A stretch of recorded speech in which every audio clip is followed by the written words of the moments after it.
In this video, I show you how to fix developer option in Gcash or device developer option directed by app. For solving this problem, go to settings, then go to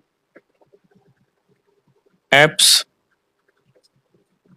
then tap on Gcash, tap on force stop, tap on OK, tap on storage and cache, clear cache. Now search for developer option.